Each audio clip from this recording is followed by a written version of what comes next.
Hello and welcome to another update video about Quant. So after my last video, where we were basically at the same price in my last video earlier today, but after that Quant just pushed to around $230, $240.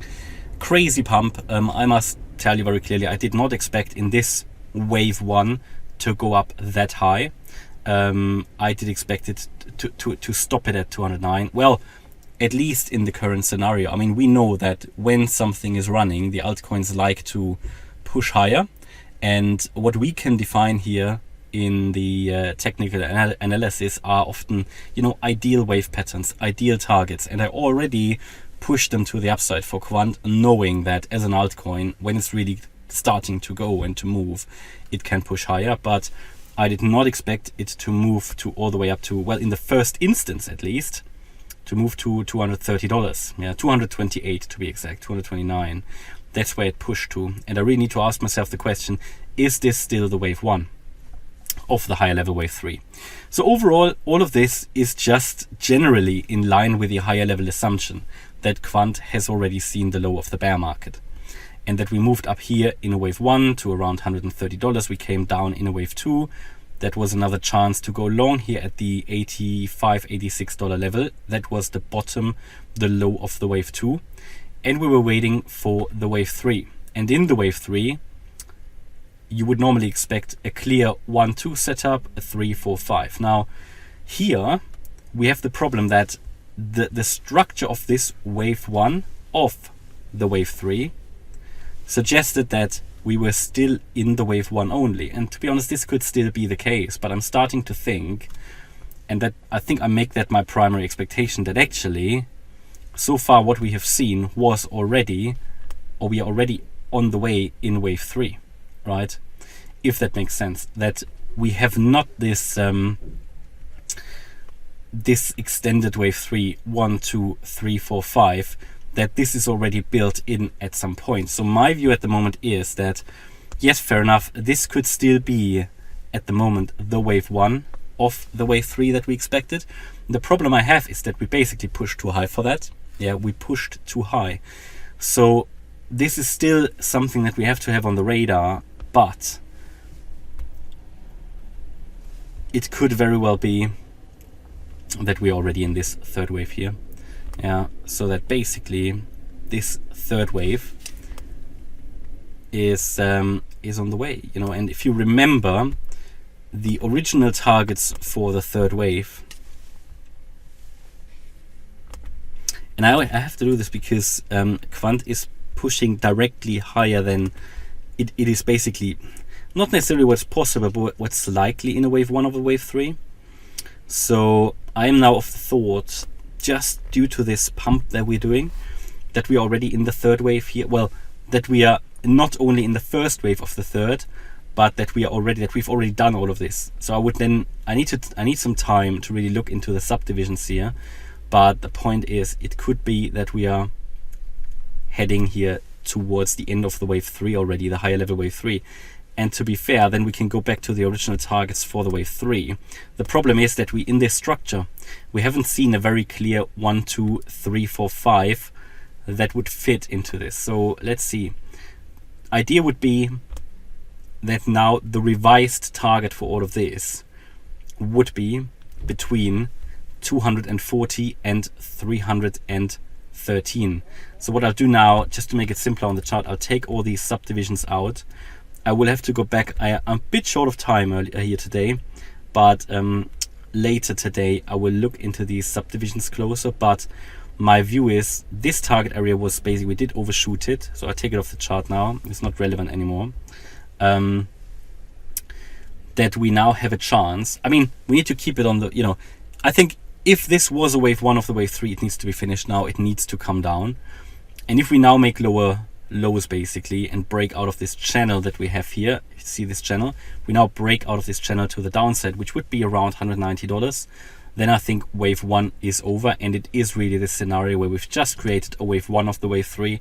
We're now going to come down in wave two of the wave three. But if we keep and if we stay in this channel and we push higher and we reach the $240 level, that would be the minimum requirement of large wave 3. So we have to zoom out and say, all right, we've done the wave 1 here, we've done the wave 2 here, we're now in the third wave, which would mean wave 3 could now extend all the way up to $313. Then there will be a shallow wave 4 retracement and the wave 5 to the upside. So this is becoming, due to the push today, my primary expectation.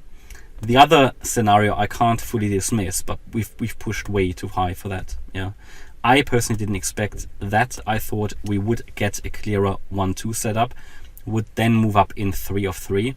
But the way this is extending now is it's just getting unlikely, and therefore I'd have to go back to the original anticipation or scenario that we say, all right, we just have a normal wave 3 and we're in that at the moment, and I need to look at the subdivisions here. So unfortunately we never really got a very clear retracement, not a very clear 1-2 setup here. So I'll take a look at that later today, but the point is that is the next target, primarily between $241 and $313. Condition is we stay in this channel. Yeah, that's the condition. And if we break out of this, I would say we're heading already down into this area here, which is now going higher, because if we say this was now only the wave 1 of the wave 3, which again is still a possibility, then this green area for the wave 2 of the wave 3 has moved up quite a bit. Yeah, it would need to move all the way up to the area between $117 to $157. So, but yeah, Quant is moving. There is, you know, again, there's generally, for me, it's whatever decision you make, it's important that you don't base it on emotions. Whenever we get crazy moves like this, I always see it in the comments, so how people get emotional. So I mean, the point is either you bought in here or you didn't. To be fair, everybody who has Quant, even if you already took some profits and you keep some, you should be happy that, you know, you still hold some. And even if you took profit, you should be happy you made some profit. So, you know, in crypto, this is sort of the first one that really keeps or starts to move really seriously, in my opinion. So, at least of the main ones. So, you know, there will be hundreds of coins to follow. Maybe this is, Quant was last summer, was one of the first ones that started to move. So maybe, you know, we see some other coins doing a year-end rally as well. And we talked about that in the opportunities video, in the member video for coin opportunities yesterday. And generally, I covered some of these opportunities anyway in the public videos as well. So we'll see. You know, this is just in line with a higher level assumption. Unfortunately, we never saw that short-term retracement. We'll see, maybe it still comes. But for me, at the moment, the focus is on higher because Quant doesn't seem to stop. And as I've repeatedly stated in previous videos, the trend is your friend until the end. So until the trend is broken, you know, you naturally push higher. Even though we are in the overbought range on various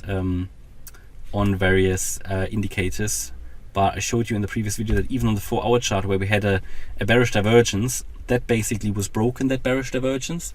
So Quant keeps going. A lot of people say Quant will never come down again. Now, I don't fully believe that. There will always be retracements, yeah. So there will always be other entry points.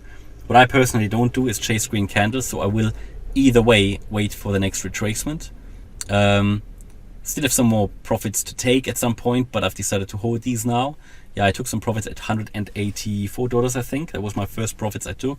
And I will take some more, but I will wait now. And that's the advantage, and that's sort of just a separate comment. The advantage of having two portfolios, yeah, maybe a short-term, let's say, swing trading portfolio, and then having another hodl portfolio where you hold your long-term holdings. That's how I always found to avoid FOMO, you know, because you have your swing trade portfolio, even if you take profits a bit too early, and you still have your hodl portfolio, and you know, even if it goes up, and I sort of sold my trading position already, I still have it in my hodl portfolio. So that's sort of one way of getting around it. So yeah. So that's my view about Quant now. Hope you liked the update. If you did, please hit the like button, leave a comment and subscribe. And if you really like the content, then please check out the channel membership. Thanks a lot for watching. Bye-bye.